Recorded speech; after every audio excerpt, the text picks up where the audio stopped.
Hi, thank you guys so much for joining such short notice to chat about the training retreat. I wanted to not push this like out too much further just because, it's been more than a month since Jared and Tony were out there. So, the further out we go, the more we're going to forget. And I wanted to capture as fresh like ideas and thoughts as I could to share about the experience because I'm really excited about these last two because it's like the first time that we did something like that.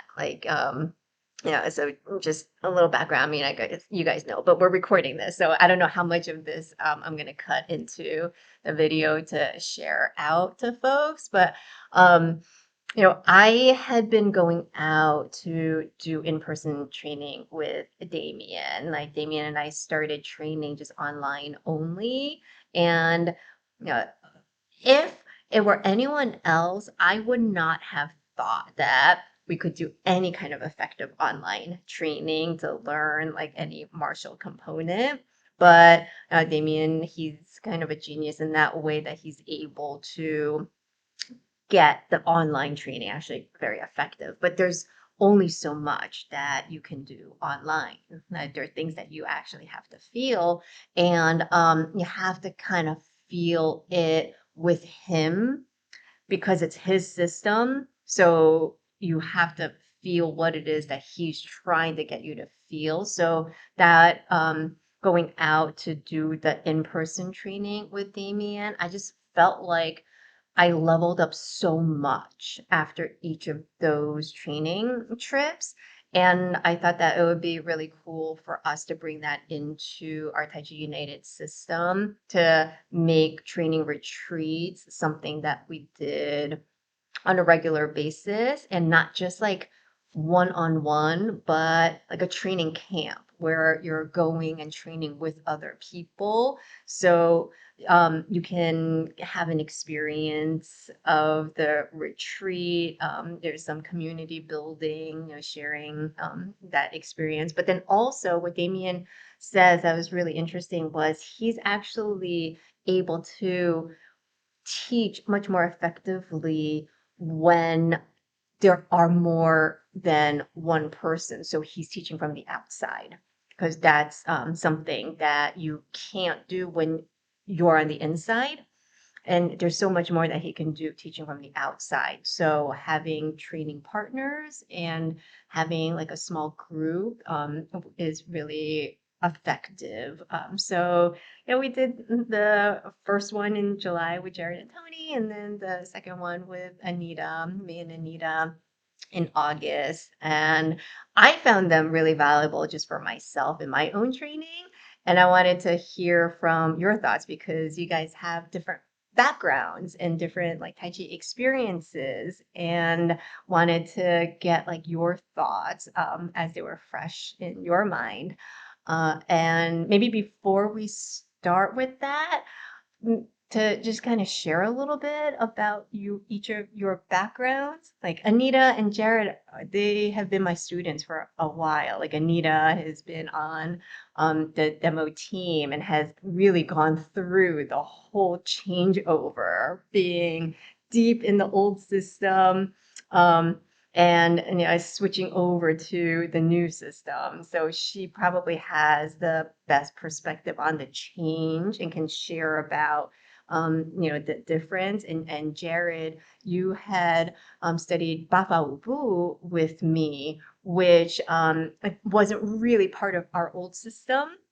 That was something that was brought over, but I was using our old like system and the Beijing style of movements when I was first teaching it. And you've seen that evolution of the Wafa Wubu form into the new system. And Tony, I have known the longest. So Tony and I are college buddies.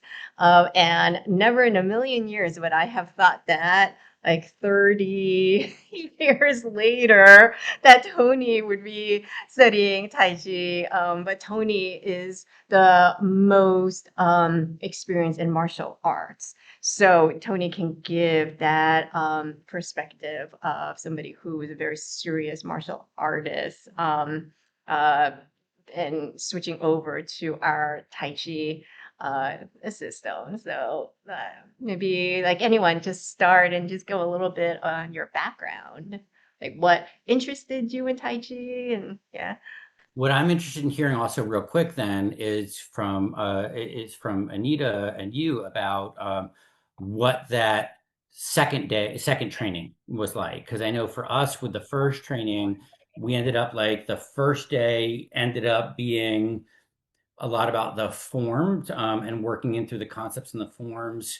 Getting into the second day, we started doing more push hands to and a little bit of weapons work. And then third day, we were doing more of the stretching and then outdoor weapons work and everything. And so, from our perspective, it was great in that one of the things that was so effective that I saw and what you guys did was it was the spiral nature of it, where we kept revisiting the same concepts throughout each of the training days.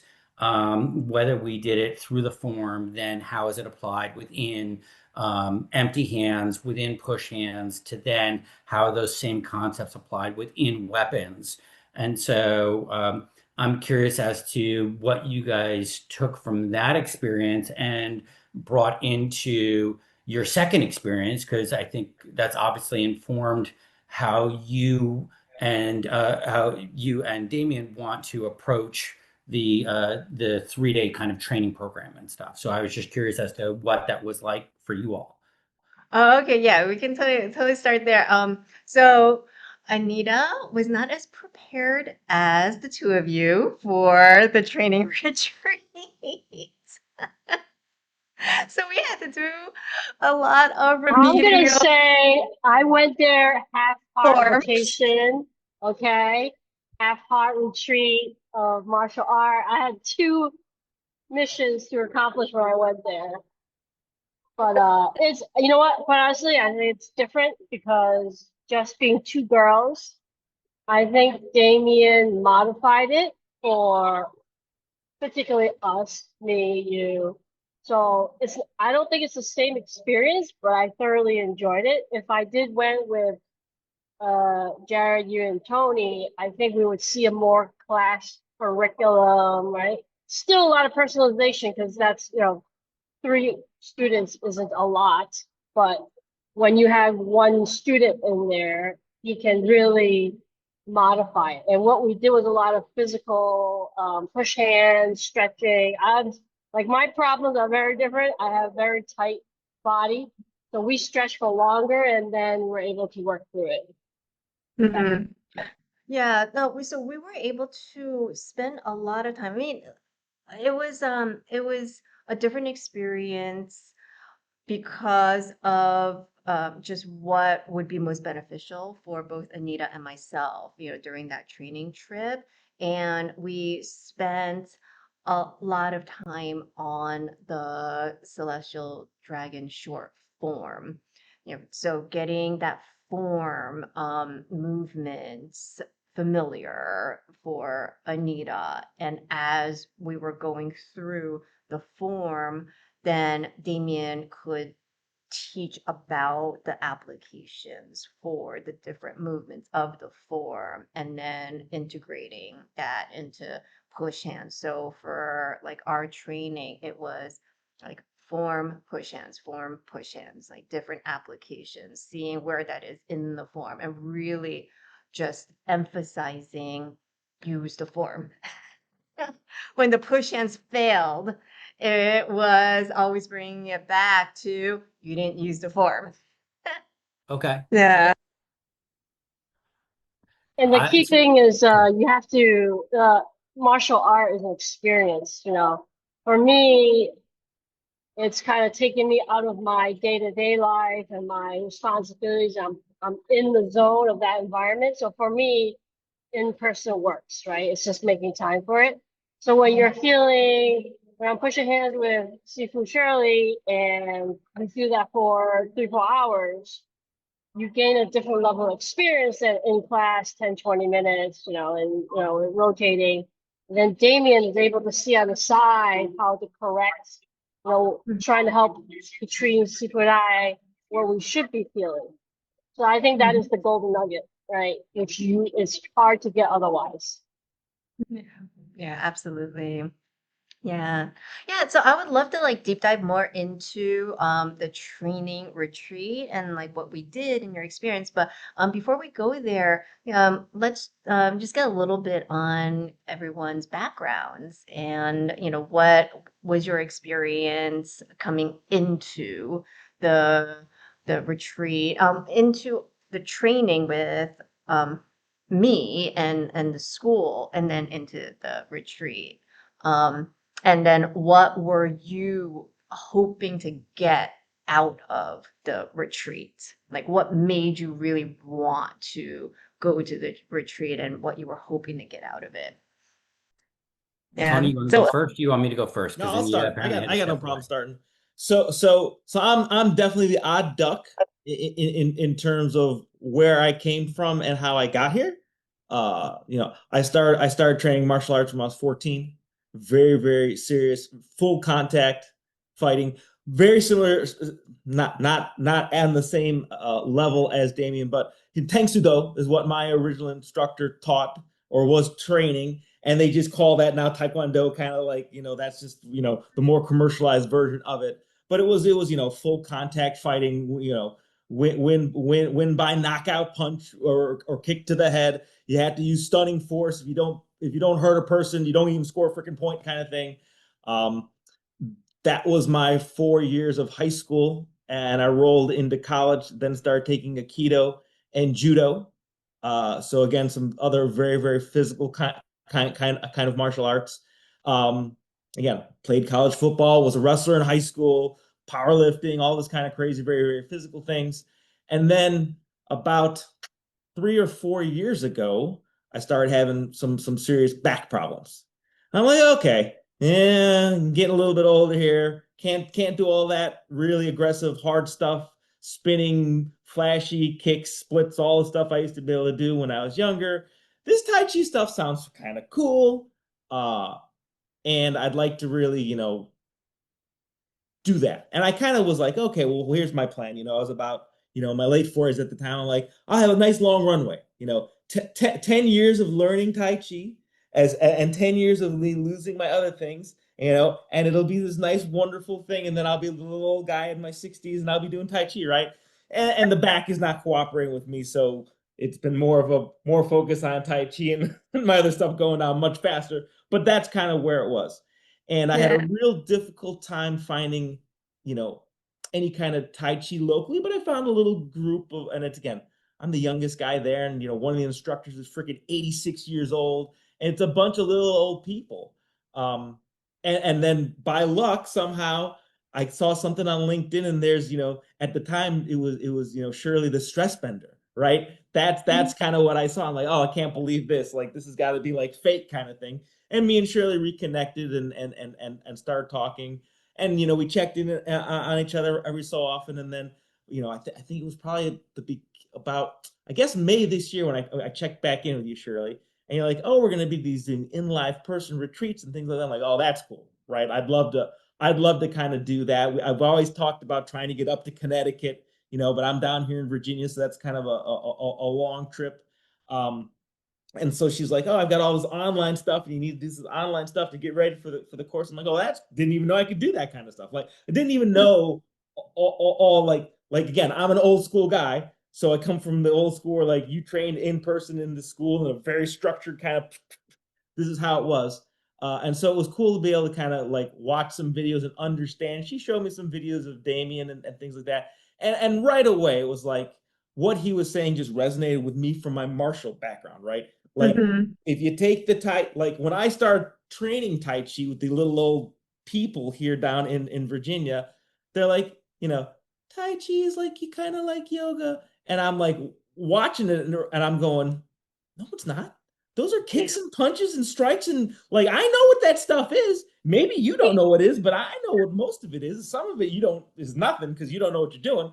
But the core of it, it's martial, right? Yeah. And then when Shirley was talking about Damian and all the geometry and the martial, I'm like, okay, all the pieces just make sense, right? Yeah. Yeah. Yeah. It just totally makes sense to me. I understand the theory and the application. Doesn't mean Mhm. I can do it. Don't get me wrong, right? But it totally makes sense, right? Of what it is. And so I did my best to try to get up to speed and go down to the retreat and not slow poor Jared down because I didn't know enough kind of stuff. Um, and I got a ton out of the retreat, right? Like I really, really did. It was like sucking through a fire hose though for me because I had not had any of the experience of, of in person in classes with you. Like literally, it was like 6 or 7 weeks of watching videos when I could and trying to practice the stuff, right? Um, Yeah. but again, I still learned a ton of stuff, and I'm excited about it. And now, like after I figured out I could do this stuff, like now I'm in the weekly class online. Like I didn't even know that was possible, and I think that's just like again, it's super cool. It's frustrating for me. Uh, to watch the classes online because I can feel when it's not right, but I don't really know how to fix it necessarily. I'm like, Mhm. I'm so frustrated right now. Like it's almost like some of the things I learned in the retreat, I felt I did better, and now that I'm back home, even though I'm practicing the same stuff, it's like Mhm. something's wrong. Like I can feel that Mhm. something's not right. Um, Mhm. and like kind of Jared said, it was for me. I understood the concept, but to go from like the form is the same thing you would do with an opponent, which is push hands, right? Push hand is Mhm. sparring, right? You Yeah. can practice the form, shadow boxing, right? You can Mhm. then test your skills with another person sparring, right? And then the weapons, right, is just an extension of the body, right? What you do with the weapon, you can do some things a little bit differently, but the way you move, the body only moves in one way. Physics are what physics is, right? And so the geometry all has to kind of layer on top of each other. And it was really Yeah. cool to see all that stuff in action. Uh, and then from my perspective, right, like it's just like trying to put the pieces together. Like I plan on going to the next retreat in October, and I've Mhm. actually been going back and forth with Damien. I'm actually trying to go down for a day of training with him in September. Awesome. To like, Yeah. because Awesome. there's things I'm missing that I'm trying to kind of Yeah. figure out. And, Yeah. and I'll throw one more thing in there, Shirley. The Tai Chi 101 course, Yeah. super super helpful. And it's funny because it basically, and I don't know if this is how other Tai Chi classes are run because I only had the experience, like I said, the little old people that I work with here. Uh, we are basically in a perpetual Tai Chi 101 class in the group I do, right? Yeah. We start with a guided relaxation, which is being in the Wuji position and then relaxing the body and this and that. Then they throw in some Qigong exercises, which again is not Tai Chi, but kind of related. You kind of completely separate that out in another bucket. And then we go into balance training every single class, right? We do the shifting from the side to side and the lifting of the leg. And if you want, you can throw some soft kicks and things like that directly into walking. Every Mhm. single class, like what you just Yeah. introduced last Tuesday, that kind of walking style, I instantly recognize that you do it a little bit differently, which is Yeah. cool because it really kind of goes again, when the little old folks that I work with, I think have missed some of the things and don't really care because that's not their focus, right? And I'm like, Yeah. oh, now I know why that makes a little bit more sense to do things like Yeah. that. Yeah. Yeah. So like I said, and then from there we go and practice the form, right? So Mhm. that's my class every single time when I'm with the little old people. It's a perpetual Tai Chi 101 class, right? Mhm. And they sometimes break down some of the moves, but because they don't really know how to do the moves rightly, they're just like, as long as it feels good, it's okay for you, kind of thing. And I'm like, okay, right? So that's where I came from. That's how I got here. That's awesome. That's awesome. All right. And then we'll explore that more, but just want to go like into everyone's like backgrounds a little bit. So, Jarrett.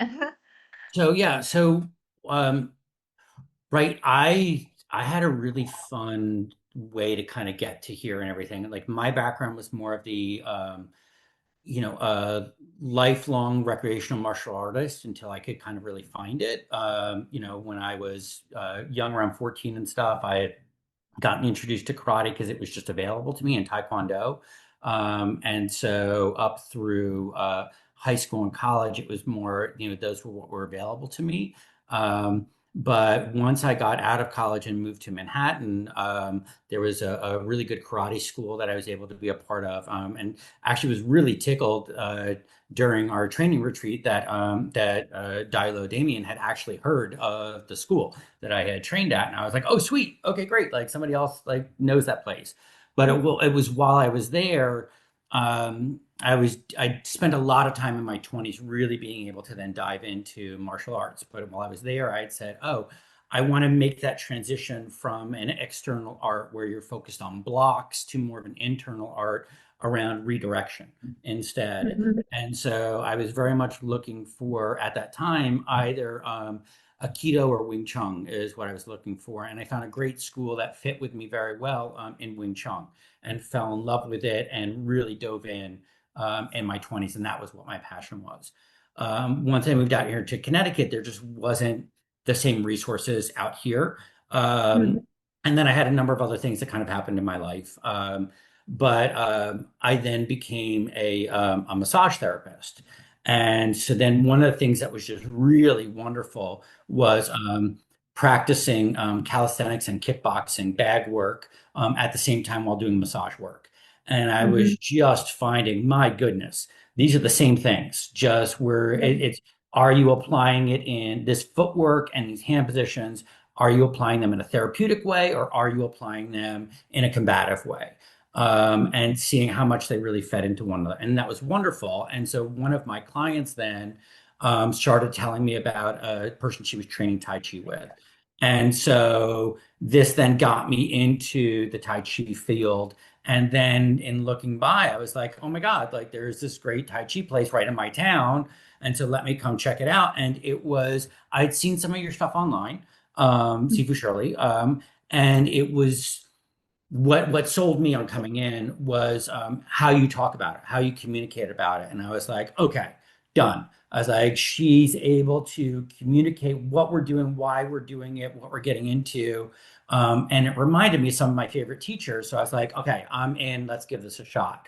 And I realized at the time when I was getting into it that, oh, Tai Chi is different in that you have named gestures, but the gestures are have the five, the energies all expressed, sorry, the eight energies expressed in different ways or in different combinations. So it's, oh, sure, we may call it single whip, but it's going to be what sequence of on, lu, ji, and on what order are you doing that in that happens to make up that particular gesture? And so then, to Tony's point, then I made the choice of saying, okay, rather than me start trying to learn the Yang 24 form, I said, no, I want to go into the Bafa Wu Bu class because I want to get, what are the foundations? What are the principles? If I understand the eight energies in the five directions, then what was great is as I got into it and I would see the other classes, either before my class or after my class, I would see somebody practicing Yang 24. I'm like, oh, there's Pong in there. Oh, there's On over there. And it'd just be like, oh, okay, well, that was grasping sparrow's tail, but I could see that had some Lu and some roll back into it. And I was like, oh, okay, then this is starting to make more sense to me. Um, because of I transitioned into teaching from being a massage therapist to being a teacher. And so as I transitioned, then I was not available with the same frequency to come to classes. But what was great was then it was during this time that Sifu Shirley started her hardcore training with Dilo Damien. And so when I came back, I was like, oh my God, like she like her language has changed.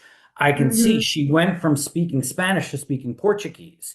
And I Yeah. can see where it's, yes, we're still doing Bafa Wubu, but so much of the quality, so much of the particulars had changed.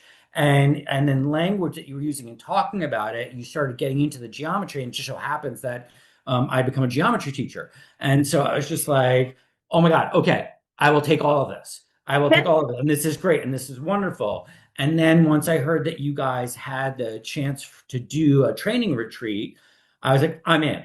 I'm in because what I want to see is I need to be able to put hands on with this person that she's learning from, that we're getting this system from.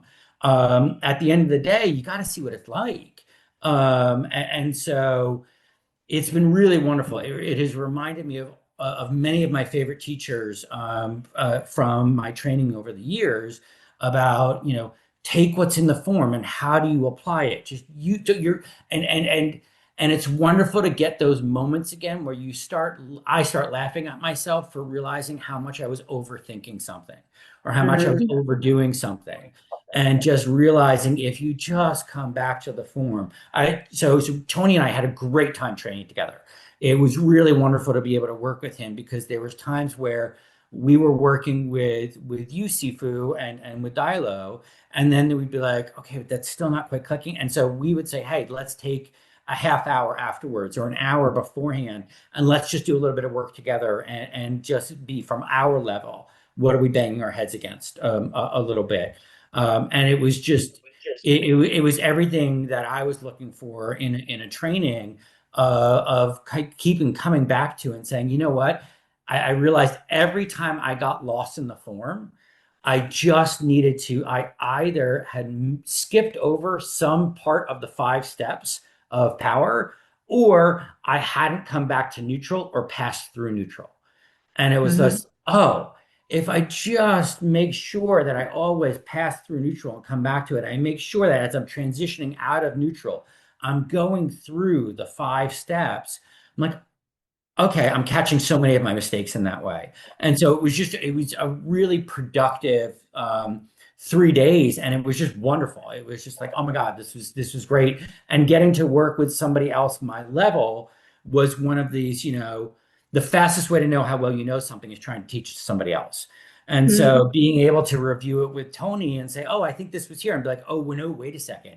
I've got a gap in my knowledge. And then I could come back the next day or that afternoon to then be able to talk with you and with Dilo about that, and then be able to make that correction. And then Tony and I would practice it, and to be able to say, okay, here it is in the form, and to watch how you've taken it and how you've evolved the school and how you're teaching it so that we now are, even now when we do baby dragon, it isn't full baby dragon. We now have what is the fundamental shapes, then what are Mhm. the transition steps. Now take the fundamental shapes and the transition steps, add in the spiraling finishes, and now you Mhm. really have baby dragon. Mhm. um, Yeah. to watch how that all has developed has really just been wonderful, and it's just, yeah, I'm having a lot of fun.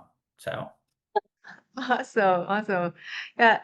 Uh, I talking about like the Tai Chi 101 class that I just started, like I'm really excited to bring that to everyone because this is really the first Tai Chi fundamentals class that I'm teaching solely with the new principles in mind.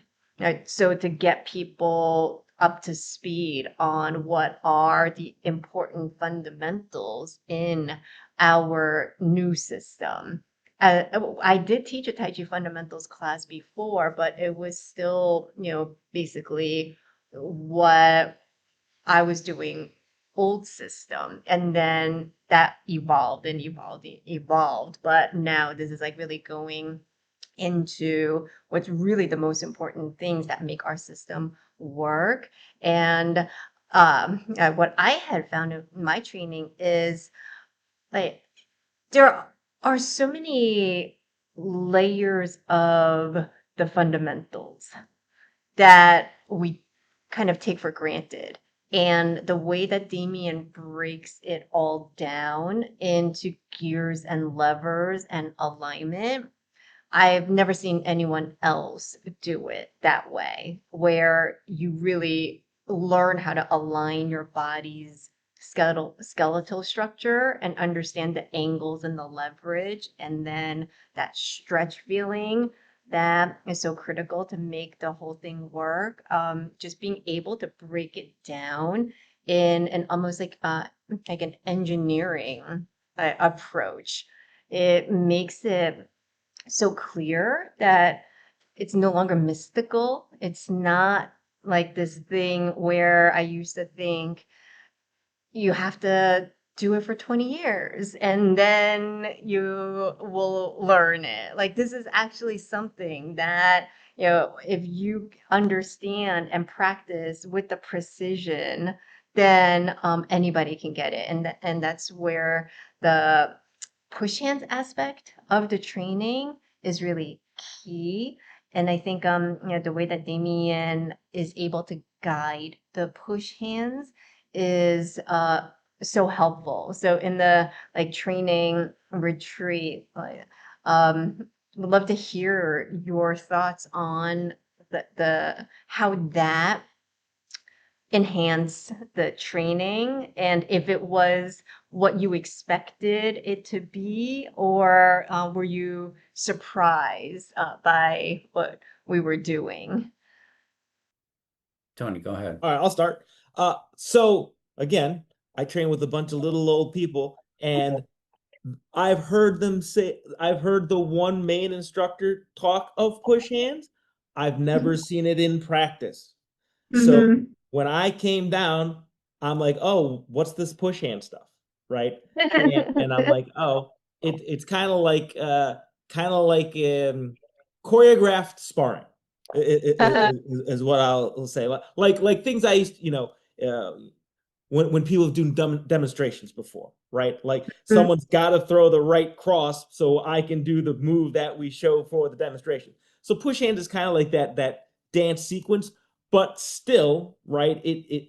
It teaches all the principles, right? So it was totally cool for me to see what push hands was and have an understanding of it, and then link it back to uh, the parts of the baby dragon, right? Like, okay, so this is what we're doing and why. And even like, for example, today when you're talking about it in class, right?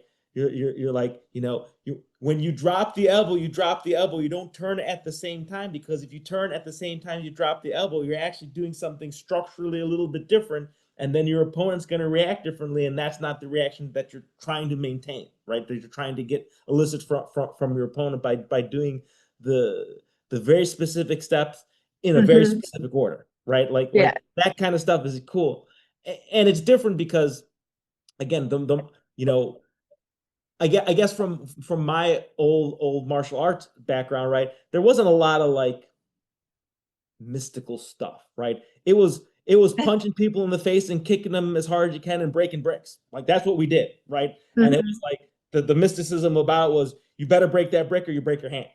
Like that's Yeah, it, yeah, yeah. right? Kind of thing. So, but we got to those points.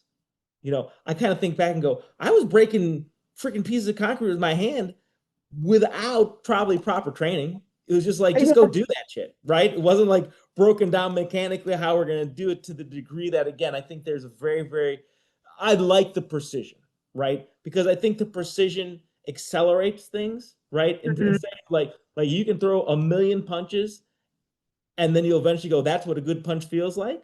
Or you can, Mm-hmm. or you can do it 100 times because someone showing you exactly how to do it and go, I got the same result. Like, would you rather throw a million punches or 100 punches?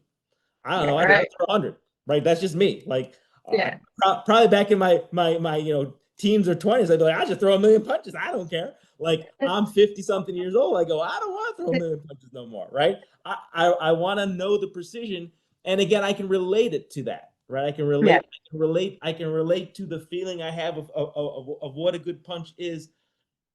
Doing the things that I know make a good punch without someone showing me the very specific body geometry and dynamics that got there. Like again, I took the long road to get to the same place, I guess is what I'm trying to say, right? Like I said, I think the best analogy I can make was like, if someone shows you all the specific steps, you can do it 100 times and go, I think I got it. Or if someone shows you how to do it and doesn't tell you how to do it, just watch and do what I do. That's the old way, right? If they didn't tell you what to do, just do it like this, right? What is this? Just like this, right? Then you got to throw that thing a million times before you go, now I feel how it works, right? And so, like I said, that you know, it's frustrating to me because, like I said, I instantly understand a lot of the concepts, and I just got to get my body to do it. Right? It's like, okay. Yeah, yeah, And yeah. like the new thing you're doing with the baby dragons is killing me, actually. Right? It's made it like 10 times as hard for me because when I'm flowing it, I can feel it. When I'm doing it slow, I fall apart. And so, like, that's a weird challenge for me.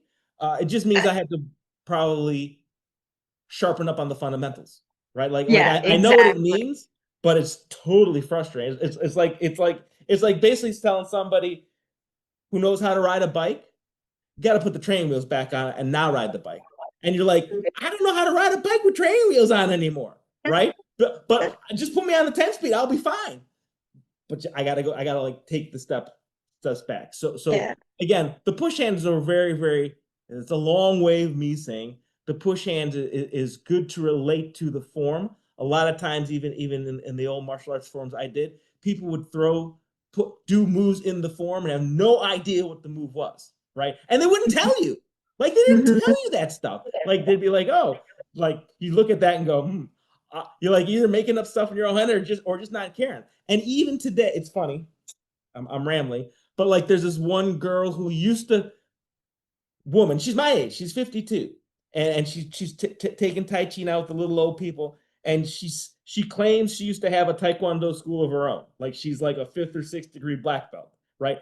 And I look at what she does, the way she moves, and I go, "You're a joke." Right? And now this is me being a little bit of a snob, right? But like look, if you're doing an outside, it's like what we talk about the pillars, right? This is outside block. It's only supposed to be from the center to the outside. If your outside block ends up here, you know what happens? You get punched in the face because nothing's out here. What are you Yeah, doing, right? High block is just from here to yeah, up here, right? yeah, If your high block ends up here, you get yeah, smashed in the head. yeah, What are you doing? Like, and she's like, and I like, so when I do the Tai Chi forms with the little old people, right, I'm starting to tighten the moves up and stuff. And she's yeah, way like out here like this. And I'm like, if you were really doing Taekwondo yeah, and you were really out there, your face would be smeared on the ground. Like, yeah. like Yeah. what's going on? And Tai Chi also, I mean, that's Right. like when you do push hands, we're always now, I never focused on this before, but now it's all about, your leverage control. Like if your elbows are outside of your leverage control, you can't actually do anything, Right. so all of it just applies. Oh, Anita's coming back in.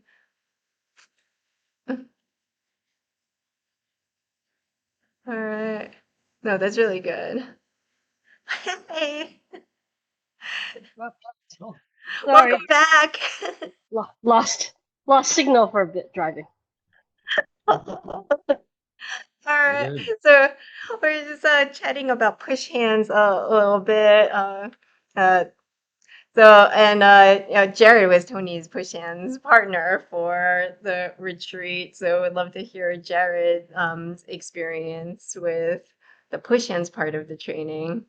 Oh, yeah. So that was, I mean, much like how Tony was talking about. I mean, even what has been great about it was, when I was doing Wing Chun, it was sticky hands. Everything was chi sao with sticky hands, and so it's then about traps and bridges and finding openings. And then as we were then doing it, what I keep finding, what I'm enjoying about the school Actually, I so have to much. plug my the power in. I thought I had enough battery, but yeah, keep talking. No worries.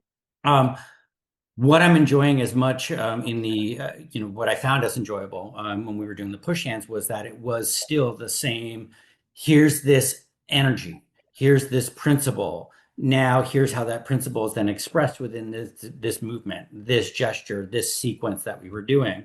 Um, and so, what was really then I found particularly useful, if you, as Tony, as you may recall, was the times when we would go from talking about an energy or a principle and then tying that into a movement and then tying that into a style. So we were like, oh, this drilling, that's the snake. Oh, this move here, here's the bird wing. And so we were then going crane and snake style and seeing how that came from particular energies that we were doing or gestures that we were doing, and seeing then where they came up in different parts of the form.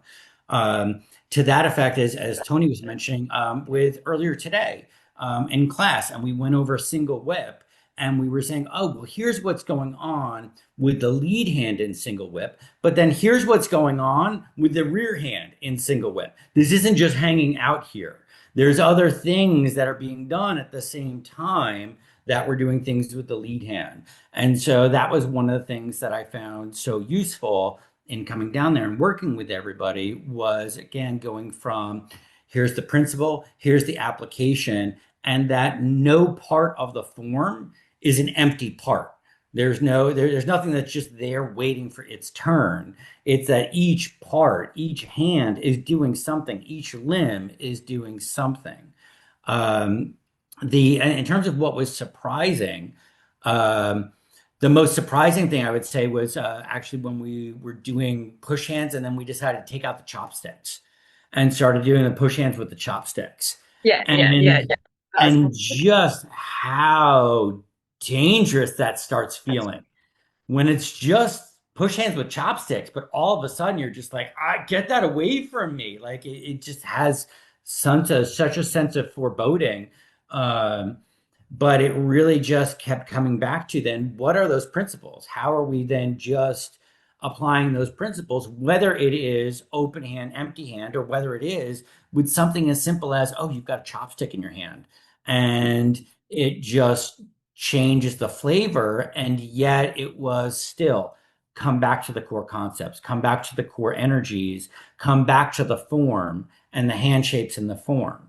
And if you use those, you see then how they can rescue you in a moment of being lost. If you just come back to, okay, well, then you're lost a little bit here, bring it into what is the next closest hand shape to where you are. And then you'll be like, oh, that just fixed it. And it's like, oh, okay, that's what it comes down to then. Come back to the shapes and the principles, Mhm. and they will rescue you when you're lost. Yeah. Yeah. So, Anita, are you able to chat or? Yes, I am. Home Uh-huh. now. Was just driving. Now Okay, I'm home. you're back Yeah, now. you're having to adult and parent at the same time. Like I get it. Yeah, yeah. All that. Are we answering a question, or are we still doing background? Yeah, no, well, we didn't We're get answering your questions background, but now. we can get to that later. So I just wanted to segue because we're talking about the push hands experience in the training retreat, and Jared was talking about coming back to the hand shapes that are in the form, and I feel like that was a lot of what we had worked on, was just Yeah. understanding the hand shapes. So I just wanted to hear about like your experience doing push-ins, because probably out of the three of them, you probably have a little bit more to compare push-ins to, because you did a little bit of that before. We played Yeah, around with it. about 20 years ago. So just to sprinkle a little bit of the background, is I did Tai Chi with a different master, and in Rhode Island. Couldn't when I left. The only thing here was this school, the old school, and it completely threw out my system, and we learned something new. So I have to say, from a Damian system, the system that you're all teaching us on now, it reminds me of that system. So it Mhm. feels kind of nostalgic. I was like, okay, what I did learn was the real stuff. But nobody does, even my master then was not able to articulate anywhere as well as Damien. Like Mhm. actually teaching. And like, kind of like Tony said, it's all just feel, feel, feel, But my push hands back then was hard. It wasn't as, it didn't feel like sparring, but I was pushing a bigger gentleman and an older lady, and they felt like rock. Could not move them. And the more I muscled them, the more off-centered I was. But it was always that beginning. So instead of saying Tai Chi 101 all the time, I was probably in Tai Chi 201 all the time. But I feel Mhm. like with now the new school, I can hopefully get to 301. right? It's like something that it's I never said I want to aspire, with my school or teach or anything like that. Like, I do it all for my personal purposes and having responsibilities in life. Having the karate is awesome because you have each other to learn from. You can look at how that person's doing and then thinking, oh, let me try to correct because that looks really good and right and all that stuff. So the push-in experience at North Carolina that was the hardest workout for like 3 hours ever because you're constantly expanding your energy. You're trying to push in all directions. You're not trying to lose your balance. But then at the same time, in order to move, we had to move our spine. We had to relax our back. And I'll say that is the best push-in experience ever. I would love to have more of that, but all within our capability and who's around to do it. But I loved it. Loved it. Every bit of it. That was our last day there.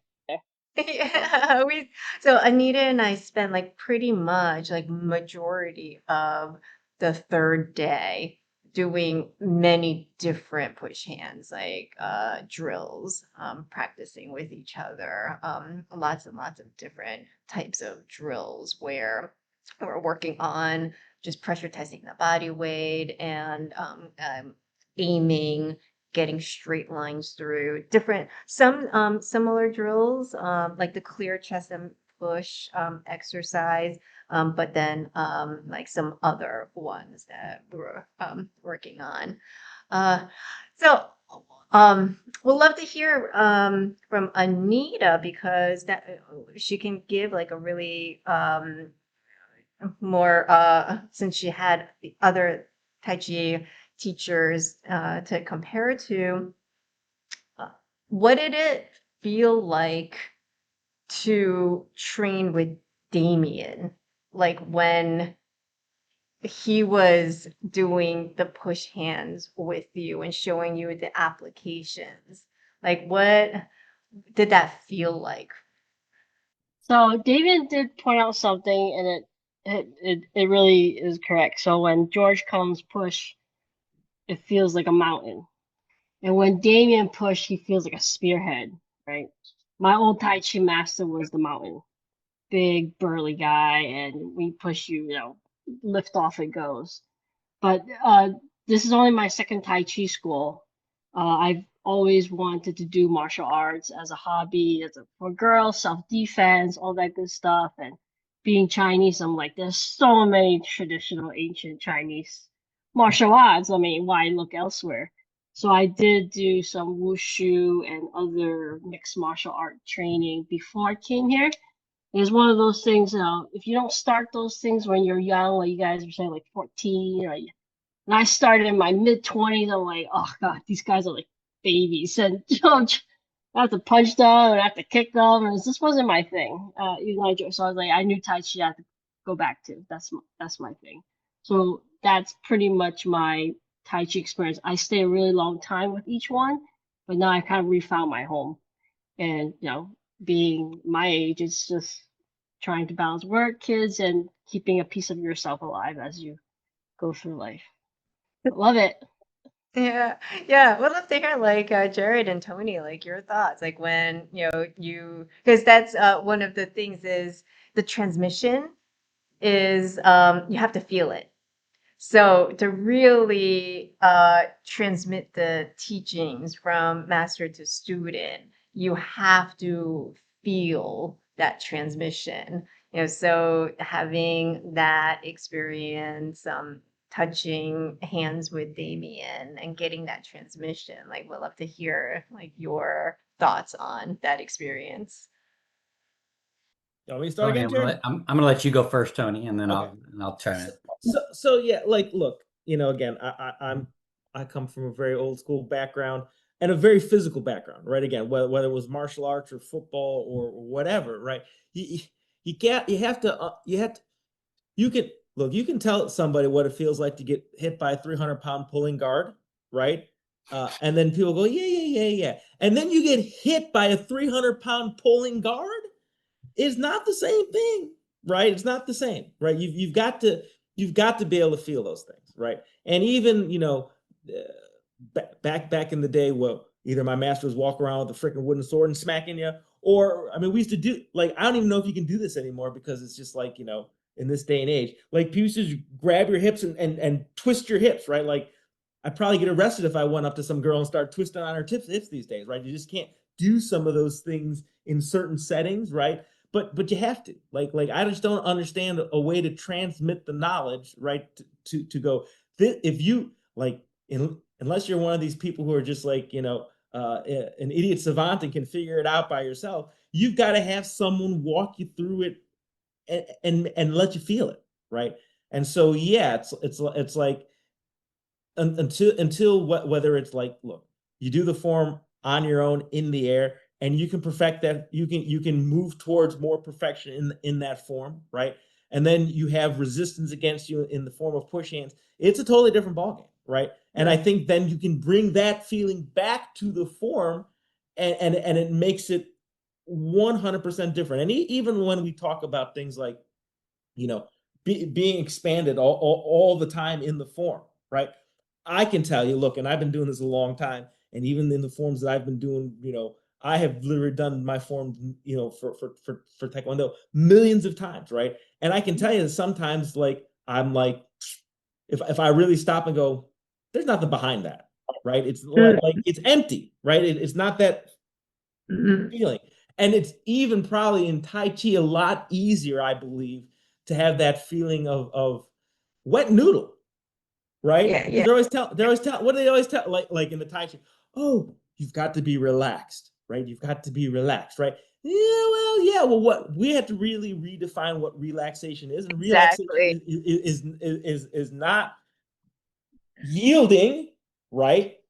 It's maintaining a structure, right? And I guess the way I put it is with the most efficient way and the least possible force, right? Yeah. And that is proper alignment, right? And that is and that is right positioning, and that is right breathing, and that are all those right things. But you got to stack all those things on top of each other together, and it's very obvious that when you are feel Damian's touch, right? That all the things come together, right? It's like, look, again, I've been around the block a long time in the martial arts, and a lot of times you look at people and you just go, like a lot of people are like, ooh, and I'm like, right? And Damien's, yeah, he's the real deal, right? Like you can feel the things, and then you can go, okay, maybe how do I now try to replicate that feel, right? To Yeah. repeat it, right? How do I make a recording of that? And now I had to figure out how to play it back myself, right? Yeah. That's the master trick. Yeah. That Yeah. reminds me of one of the moments that you guys had, you and Damien had, Tony, and I know it had showed up in the highlight reel as well, uh, where Dilo was going over about having a position. He was having a ward off, but then where was he directing the energy? Was he directing it into you? Was he directing it around you, over you, underneath you? But that he was taking that position and then changing how the energy was directed around that. And that's something you can't get unless you're physically hands on, and you could feel then where yes, he's not technically not training, not changing any of the contact points with you, but the way in which that energy was expressed, the direction in which it was expressed was the thing that was changing and manipulating. And yeah, I think to your point, right? It was working with Dilo very much reminded me of some of my earlier teachers that were, as he has said himself, right, battle tested. They actually were teachers from New York that would go out and use the stuff back when before New York was as safe as it is now. And so then you have that different sense of the practicality of it and how you use it and how the alignment comes in to bolster the energy work and to be able to guide that and direct that to wherever it was going. Yeah, I mean that was just a hoot. It helped me to understand concepts that we had been talking about in terms of my island, my opponent's island, the island in between, and being able to understand kind of the gatehouse, as it were, and about, for me, I was getting a lot of feedback on being too internal to within my own island and having to then say, sure, your body alignment's okay, but you need to take that instead of projecting it here, you need to project it here. You need to project it Mhm. further out. You need to project it into the opponent's spine as opposed to into the shared territory. I was Mhm. either, as Dyla would say, I was directing stuff either to my bridge gate, my gatehouse, or I was directing it into the intermediate space. I was not directing it into my opponent's space. And understanding the differences of what that meant then, and his ability to not just explain that to you, but to then also help you feel it and see it by putting hands on with you and say, okay, here, I'm now being polite and I'm keeping my push hands to my island. Now I've Mhm. got my push hands into the center space. Now I'm Mhm. taking my push hands and putting it into your space. And you were just like, holy crap, dude, like you're not changing what you're doing in terms of your structure, but the energy has then completely pushed me back into my space. Mhm. Um, and so it was that extra, it was great. I mean, it was again, as Tony was saying, is the ability of conceptually, not just being able to express something conceptually, but then being able to demonstrate it. Okay, all right, so we're just gonna finish off with Anita, then let Anita go. Anita, what was your favorite moment or moment of the retreat? My favorite was definitely day 2 and day 3. And that comprises of, we broke it down to the still frame and still had the feeling. And I really love push hands. Like I don't, it just wraps it all together. And I know you keep saying use the hand form, and you fumble through like infant walking, but the more we do it, the more I'm seeking the hand shapes, right? And it's just I just don't have enough practice or a chance to practice with the group. I love it. My favorite part. Awesome. And for folks who are thinking about it, not sure what to expect, like, would you recommend going on the retreat for folks who are considering it? Highly recommended. To be honest, I didn't have expectations myself. I just know that from being in your classes that it's just gonna be better, right? And we're gonna have a great time. Yeah, I'm with the right people. The city's beautiful. There's nothing for me to lose. So And when I you love got there, Wilmington. it blew my mind. Yeah, it blew my mind how much we did. But I think by not setting expectations, I got so much more of it. So that's just me though. That's a personal thing. Awesome. Awesome. All right. And then any final thoughts before you head out? We were just saying that would love to do more push hands. Love more push Mhm. hands. Yeah. Continue that feeling, keep training the form, just get really good at it and keep tweaking. That's the road to progression. And you agree with Tony that like Damien, he's able to lead us to the promised land.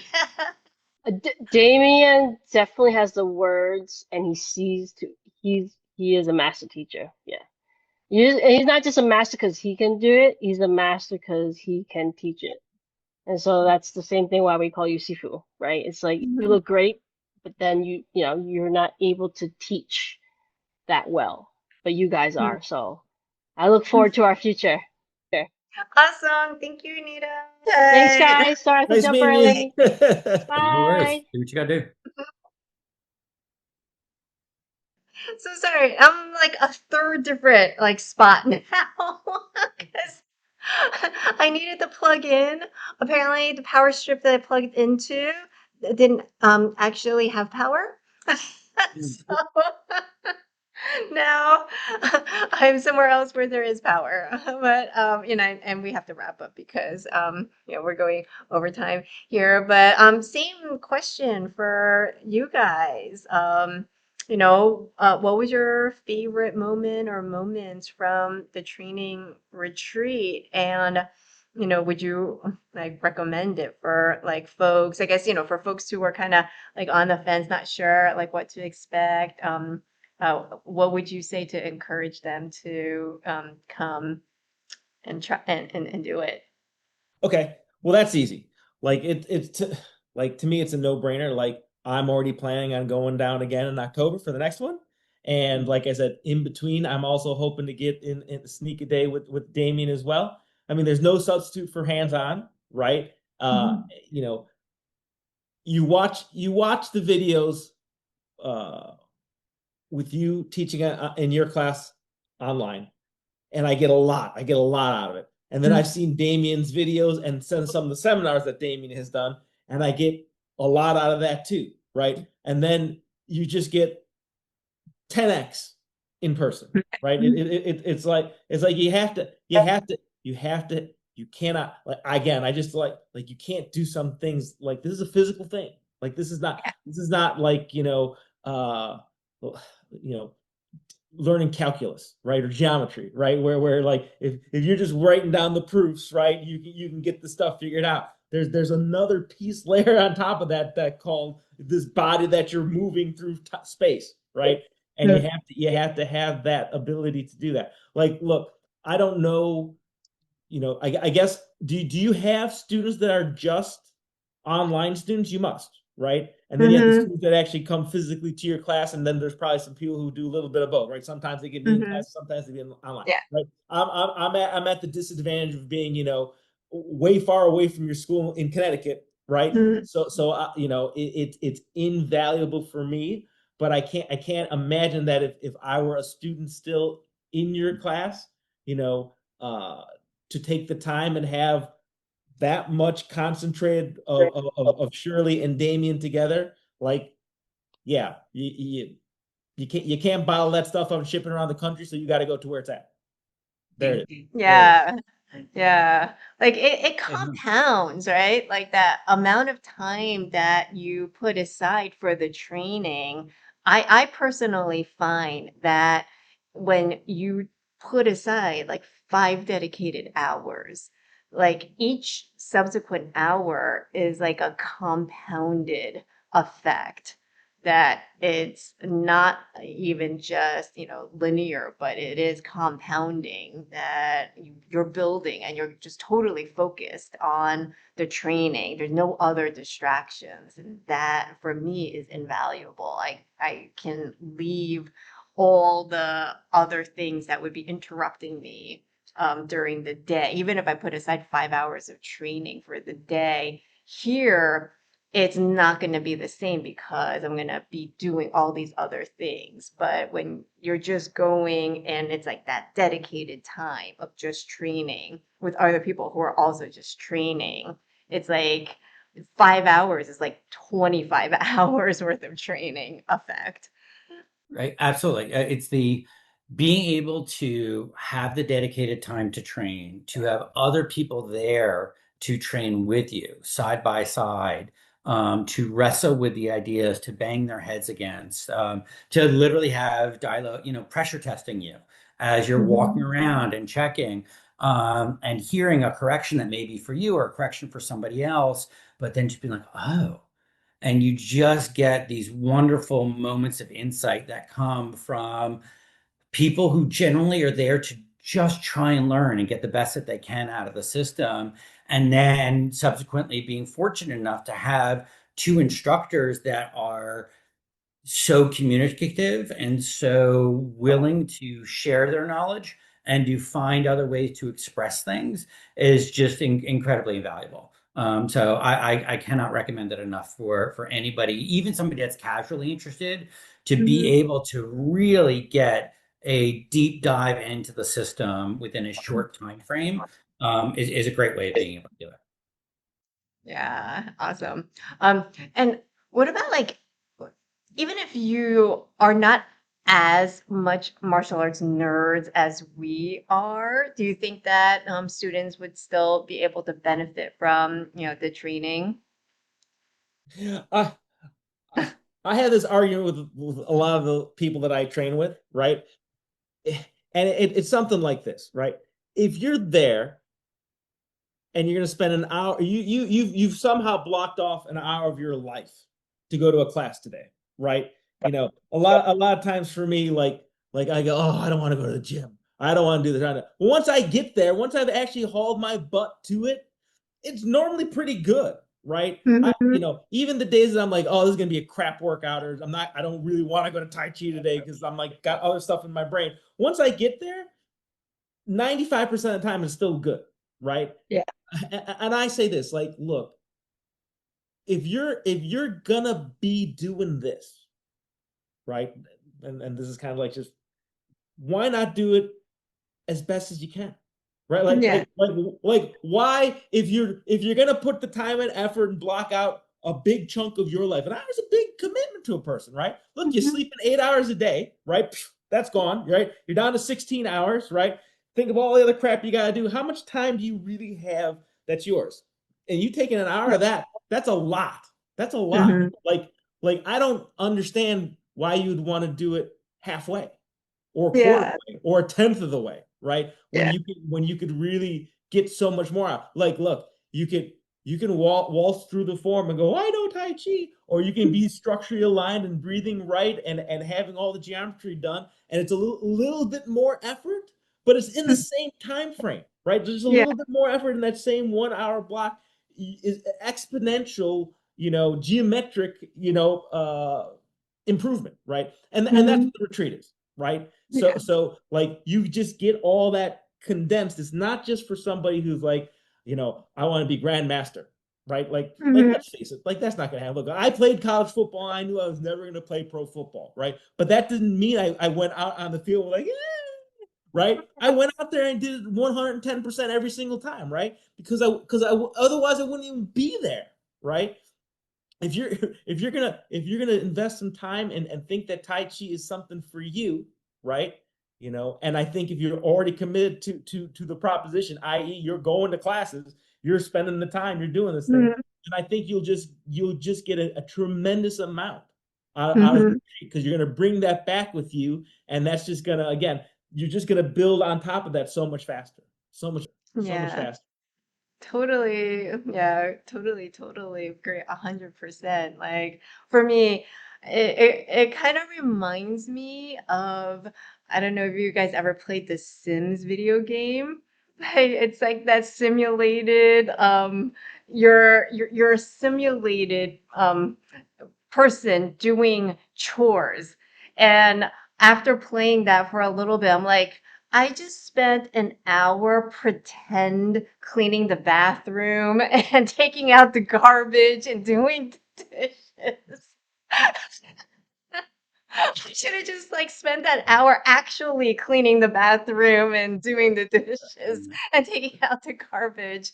That's kind of how I felt like with the Tai Chi that I was doing and teaching. It's like if you're gonna go through the motions of doing these moves, um, wouldn't you want to actually have the movements then be protective and do something rather than just waving the arms around where it doesn't actually do anything? That, we do it the way that Damien is showing us with this system, and you do your grasping sparrow's tail, and somebody actually comes into you, you don't fall down. When the other way, you do this and somebody comes into you and you can't protect yourself, right? That it to me, it's like you're putting in that time learning a move and practicing it a lot. Why not practice it in a way that actually can keep you standing up when you need it? Well, even like, look, I'll even like strip out the Marshall application, right? And I like I'm the number one proponent of the Marshall application, right? But even strip that out, right? And let's say you're doing this for health, just general health benefits, right? If your alignment of your spine is not correct, you're losing how much of it. If you're not breathing Mhm. correctly, you're losing how much of it, right? Yeah. So you don't have to be worried about the guy coming down the street, right? You can just be worried about you, right? Mhm. And again, even what again and I really kind of I'm harking back to the group of little old people that I work with, like like it's gonna be a tough sell for them to go like, yeah, those are martial moves, and it's gonna protect me on the street someday, or even from fall. Mhm. Like even like from falling, I'm like, you can fall. You of all people, you're 80 years old. You fall, you're toast. You know, Yeah. the statistics are horrific. If after a certain age you fall, and break a hip, your life expectancy is a year. That's like a Mhm. statistical fact, right? Like Mhm. that's just what it is, right? You people should be the most interested in figuring out how to not fall and to be Yeah. stable and this or that. But even if you're not, right? How many people got bad backs? Like a bad back, right? I want to keep my, Jared's talking about his dad, right? I need to keep my structure straight, right? If I don't do these things, my back pays for it, right? Like, why not do those things correctly and even like know what those moves really are, right? Yeah, they've Yeah. got all these wonderful poetic, Chinese names that all these white people think is so, oh, it must be something really cool. I go, it's really just a block and a strike and a kick and a punch all in there, and they just came up with a title for it, kind of thing. I don't know why they did it that way, but that's just what they did, right? But it's something. It's not nothing. It's something, right? And to me, it's easier to do the thing when I know what the thing is for. Look, it's Karate Mhm. Kid, right? Mhm. Well, paint the fence and wax the floor. Not like this. And he's like, what Mhm. I understand what I'm doing, right? Why am I doing these things? And as soon as he goes, because this is the block, and this is the block, and this is the block, and this is the block, he's like, oh, the light bulb goes off. And now Yeah. there's behind the movement that there wasn't there Yeah. before. Yes, he was doing the movement. No. Remember, he's like, no, wax, wax. Mhm. Not like this, right? But then once he understands that that's why, because I'm doing this, oh, the light bulb goes off, and I can do the move better. Like when Mhm. I understand the purpose of something, I can do it. Start with why, right? What is Mhm. your purpose? What are you doing something with? And if you have that, you're gonna benefit tremendously. Yeah. Yeah. Jared, like what would be your thing to speak to like folks who might not have like such a interest in the martial art, but how we think they would benefit from a training retreat? It is absolutely 100% the most bang for your buck. I mean, it's just getting everything. How much can you absorb within a period of time? I think what's really wonderful about it is not only do you get one great instructor, you get two great instructors. So it's like, dude, well then why not? Like, because you now have two people able to look at what you're doing and be able to offer input and corrections and help you to perceive something a little bit differently, a little bit deeper. The one of the things that comes out of it that's incredibly useful is not only do you have two people there available to be able to talk to you, but they show you how many different ways you can use it and absorb it so that you then find so many more ways to bring it back into your life, to bring it into your stretching routine, to bring it into, hey, when we've talked about this before, when you're cooking in the kitchen and stuff, and just how are you moving, in order to just unload the dishwasher and stuff. And it's little things where then, because we did training in a pool, because we did training indoors, because we did training outdoors, because we did it with a chopstick, with a weapon, empty handed, we kept showing it was the same principles. And then we were able to go back and say, great, now when I'm home and I'm sous chefing to make dinner, I can find that I'm doing my footwork a little bit differently. I have a tight space I need to move in between. How I'm going to pivot within that space is going to be different. So there's just so much then to take away from the 3 days of training, of what you get from the people, what you get from the instructors, and then the number of different ways that you find that you can then bring Tai Chi into your daily life. And not Mhm. just do Tai Chi during class, but do Tai Chi at different moments throughout your day. Mhm. And I think that's incredibly useful for anybody, no matter how hardcore or dedicated you are to the art. Mhm. Awesome. Thank you so much for sharing your thoughts. And if you anything comes up that you want to like share as well, just like write it out because this is gonna really help us. Of course, we're gonna make a little video. It's gonna be, a little like testimonial, like advertising, but also just for your own suggestions to me and Damien on like structure of the retreats, because this is, gonna be something that will need to evolve over time. We do have the next one that is planned for October 24th to 26th. What I would love to see, like for our future, is to take this online community that we've built, because we have this dedicated group of students who have been coming to the online classes every week, and they're coming regularly to the seminars, and they're really finding value, but they're all over and they're not able to come to class in person. And this was something that I was hoping, we can at least get people together to like a little training camp where we can all train together, and then they can go back out into their communities. And when like Tai Chi United gets seated out into that where everybody is, then we can grow like little events where people are. So they're like, I think it would be really cool to go on like a little tour, because a lot of people have asked, if I'm gonna be around, their neck of the woods, because it would be great to get like a little meetup. But I think that they could go see that first themselves if they came to like these training retreats and got the feeling, and they can start up little meetups. And then when you have more people who understand what it is that we're trying to do, it would be that much more beneficial when we go out. Then you've got more people that can do the thing, and then we like grow that way.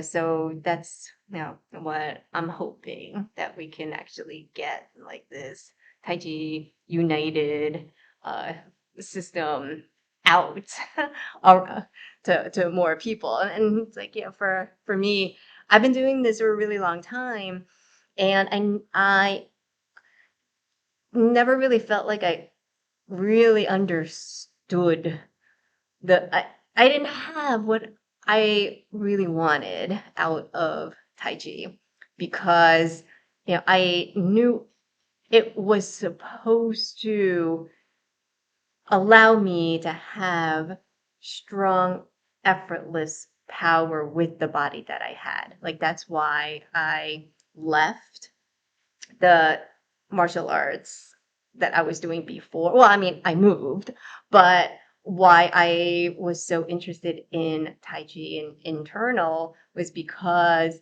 you see like these little old men that are able to like stand against these really big guys. And I wanted to be able to do that. I never really felt like I could do that. But and I thought it was me. Like, I thought it was because there was something with me.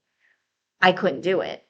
And when I was training with Damien, that was the thing that for the first time, he like showed me that it wasn't me. It was that I didn't really truly understand how Tai Chi like worked at its most elemental level. That I didn't have the right building structure, and I didn't understand how the gear mechanism worked, and I didn't know really what was step 1, 2, or 3, because what I was doing was decorative.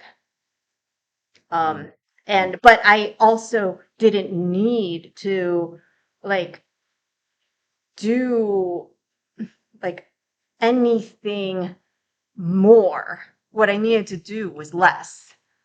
I needed to go Yeah. back to the basics and do less. and that's how you actually like make it work. So, and then being able to feel that and actually see the physical improvement of doing less to understand more. That to me was like, okay, I'm sold. This is what I was looking for. That's a secret scroll. So, and it's like the thing that I really liked was everybody can do it.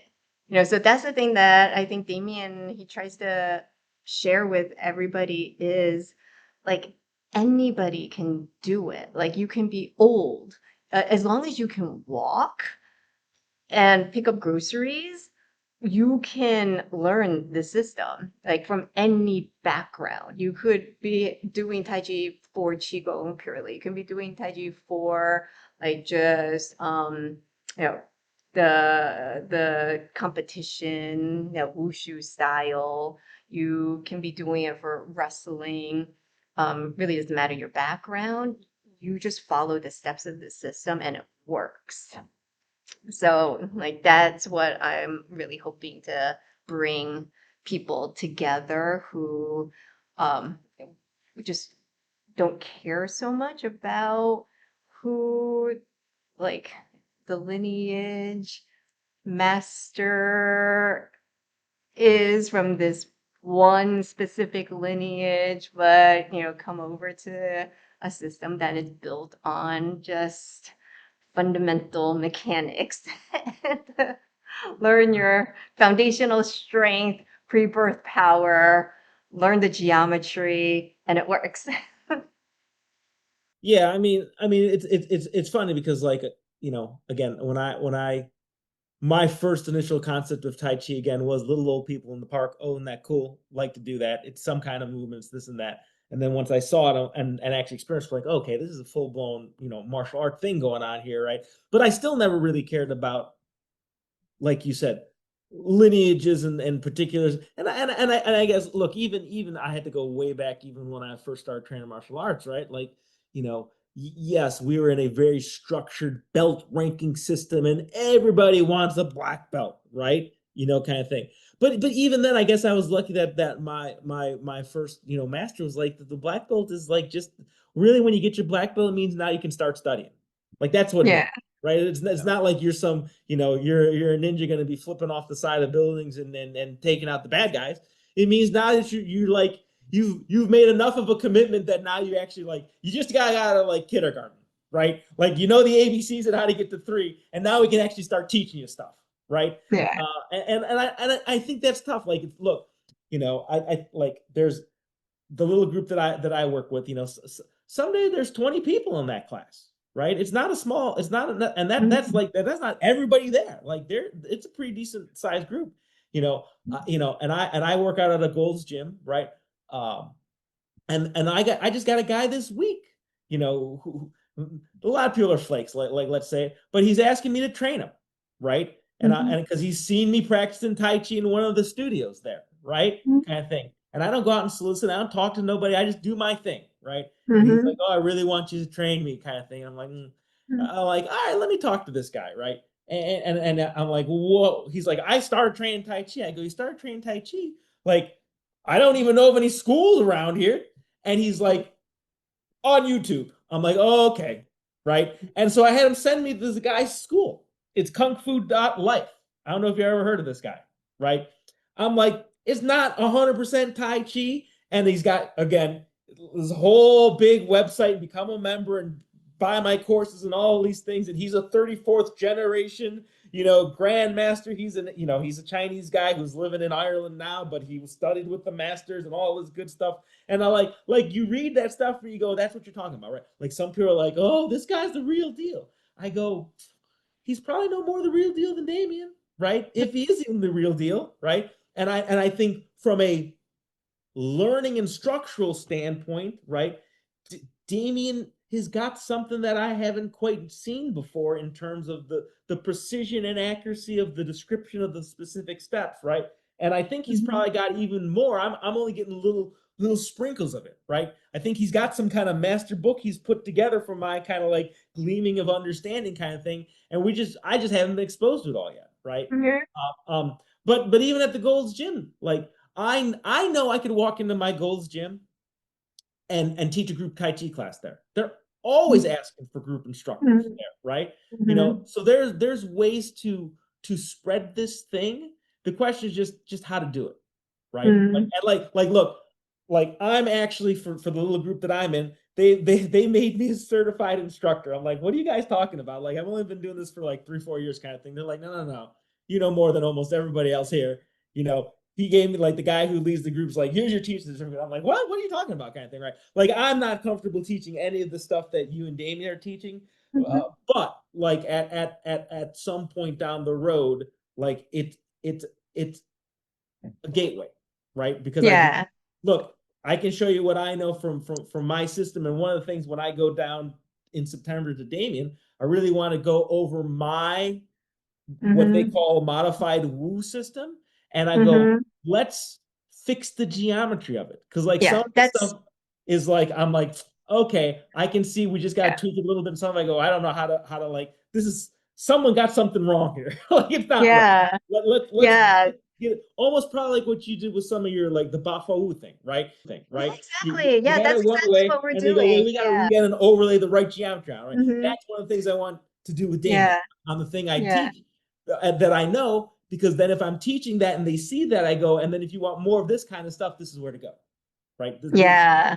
This Yeah. is the real conduit for that thing, right? I'm just this is kind of a presentation of it, but this is where it's really coming from, kind of thing, kind of thing. Yeah, that's what Damien, how he explains like what he does is what he's teaching are universal movement mechanics that fit in every single movement type that you do. So in all the Tai Chi styles, lineages, all the other martial arts, and basically any kind of functional movements, if you take these principles, it can work in any kind of box. Like it works with everything, and that's what we've been doing with 24 form. Like what I've been doing, even I'm still teaching the 24 form, which is the most popular form that's practiced around the world. People really like it. And I'm trying to preserve the choreography as much as I can because there is 24 form choreography. And the only thing that I'm changing is when I can see that the movement like fails in use.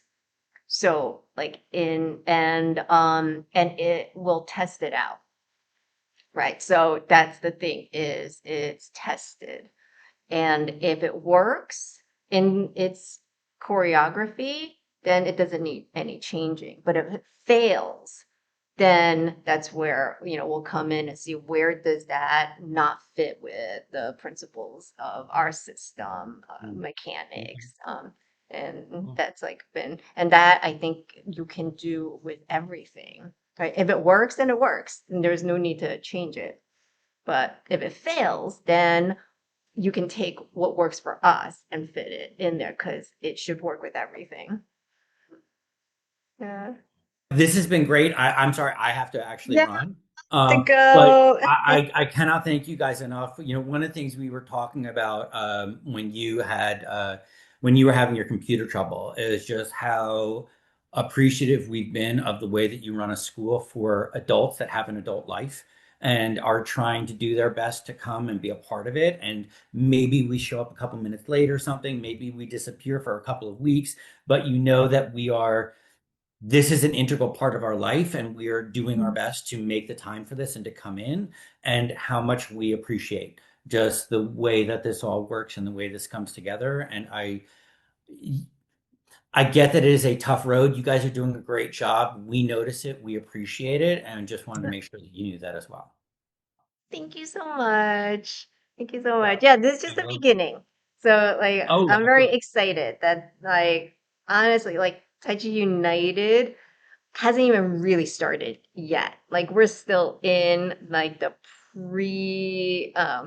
part of it until we get everything kind of sorted out infrastructure wise, system wise. And so I'm really excited with where things are going to go. And so I thank you so much.